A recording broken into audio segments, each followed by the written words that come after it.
In question 8 of the exercise, we have to solve this equation 1.6 is equal to y divided by 1.5. So the variable in this equation is y, which occurs on the right hand side, and we have to separate this variable and find its value. To do that, we can multiply both sides of the equation by 1.5 because that will help us get rid of this 1.5 in the denominator on the RHS. So let's do that. Let's multiply both sides of this equation by 1.5.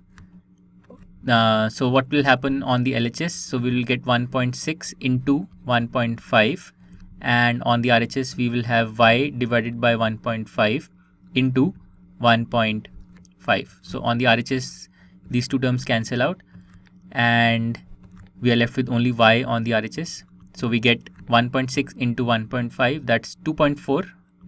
Verify that it is 2.4, and on the RHS we are left with only y. So the solution of the equation is y is equal to 2.4, and we can verify that it is correct. If we substitute this value into the original equation, we will get 1.6 on the LHS. On the RHS we will get 2.4 divided by 1.5, and we can verify that this quotient is equal to 1.6. Okay. Also, multiplying both sides by 1.5, we could have written it in a shorthand way. So the original equation is 1.6 is equal to y by 1.5.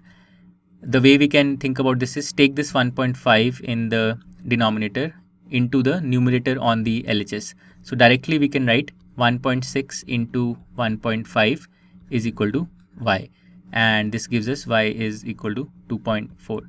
So this is a slightly shorter way of doing the exact same thing that we did earlier, multiplying both sides by 1.5. So this completes question 8, and the answer of question 8 is y is equal to 2.4. To learn more about how QMath can help you crack school and board exams, explore QMath Leap, a live online classroom program run by highly experienced and committed teachers.